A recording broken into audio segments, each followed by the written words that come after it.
চাকরি প্রত্যাশী ভাই ও বোনেরা, আসসালামু আলাইকুম। রোডম্যাপ ইউটিউব চ্যানেলের পক্ষ থেকে আপনাদের সবাইকে স্বাগতম আরও একটি নতুন ভিডিওতে। ৪৪ পদে পাট অধিদপ্তরে নিয়োগ বিজ্ঞপ্তি ২০২৬ প্রকাশিত হয়েছে। ১৬ জুন ২০২৬ তারিখ প্রকাশিত হয়েছে। পদের ক্যাটাগরি ৮টি, মোট পদের সংখ্যা ৪৪টি। যদি সম্পূর্ণ সার্কুলারের ছবিটি দেখে নেন, শর্টলিপিকার কাম কম্পিউটার অপারেটর ২টি, ষাট মুদ্রাক্ষরিক কাম কম্পিউটার অপারেটর ২টি, উচ্চমান সহকারী ৫টি, হিসাব সহকারী উচ্চতর স্কেল ৩টি, হিসাব সহকারী নিম্নতর স্কেল ১টি, অফিস সহকারী কাম কম্পিউটার মুদ্রাক্ষরিক ৯টি। গ্রেড ১৩, ১৪, ১৪, ১৪, ১৬তম, ১৬তম। তো এখানে মোট তিনটি ক্যাটাগরিতে তিনটি গ্রেডে নিয়োগ বিজ্ঞপ্তি হবে। শিক্ষাগত যোগ্যতা ষাটলিপি কাম কম্পিউটার অপারেটর, যেটা ১৩তম গ্রেড, সেখানে কোনো স্বীকৃত বিশ্ববিদ্যালয় হইতে অনন্য দ্বিতীয় শ্রেণী বা সমমানের সিজিপিএতে স্নাতক বা সমমানের ডিগ্রি, স্নাতক পাস হতে হবে এটাতে।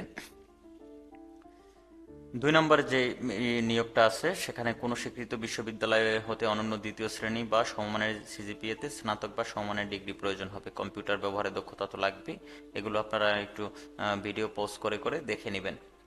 উচ্চমান সহকারী ৫টি, এটা হচ্ছে ১৪তম গ্রেড, বিশ্ববিদ্যালয় থেকে স্নাতক ডিগ্রি লাগবে। হিসাব সহকারী উচ্চতর স্কেল ৩টি, এটাও বিশ্ববিদ্যালয় থেকে বাণিজ্য বিভাগে স্নাতক ডিগ্রি।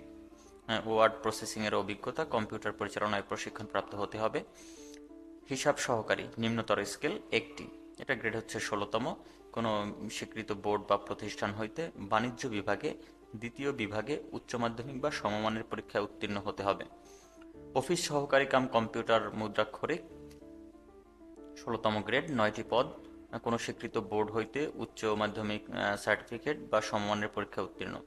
মুদ্রাক্ষরিকে প্রতি মিনিটে বাংলা ২০টি শব্দ এবং ইংরেজিতে ২৮টি শব্দের গতি এবং কম্পিউটার চালনায় দক্ষতা থাকতে হবে। তো আপনারা সম্পূর্ণ এখানে গাড়ি চালক আছে ২টি, গাড়ি ভারী গাড়ি চালনায় বৈধ ড্রাইভিং লাইসেন্স সহ কোনো স্বীকৃত বোর্ড হইতে মাধ্যমিক স্কুল সার্টিফিকেট সমমানের পরীক্ষায় উত্তীর্ণ হতে হবে। অফিস সহায়ক ২০তম গ্রেড, ২০টি, কোনো স্বীকৃত বোর্ড হইতে মাধ্যমিক স্কুল সার্টিফিকেট বা সমমানের পরীক্ষায় উত্তীর্ণ হতে হবে। আবেদন ফর্ম পূরণ এবং পরীক্ষায় অংশগ্রহণের ক্ষেত্রে নিম্নবর্ণিত শর্তাবলী অবশ্যই অনুসরণ করতে হবে। এই যে এখানে যেই কন্ডিশনগুলো দেওয়া আছে, এগুলো আপনারা ভালোভাবে পড়ে নেবেন, দেখে নেবেন, এবং অনলাইন আবেদনের ক্ষেত্রে আপনারা এই লিঙ্কটি ফলো করবেন। লিঙ্কটি ভিডিও ডেসক্রিপশনে দেওয়া থাকবে, এবং আপনারা কিভাবে পেমেন্ট করবেন তাও এখানে নিয়ম সম্পূর্ণ বলা আছে।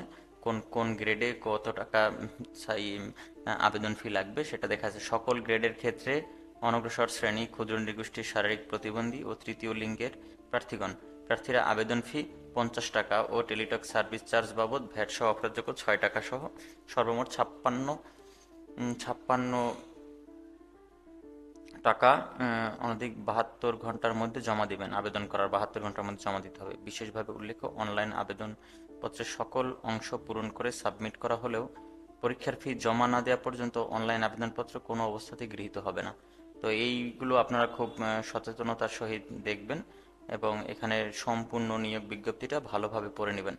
ধন্যবাদ সবাইকে। আপনার শুভাকাঙ্ক্ষীদের সাথে ভিডিওটি শেয়ার করবেন এবং ভিডিওতে অবশ্যই লাইক এবং সাবস্ক্রাইব করে দিবেন। আসসালামু আলাইকুম।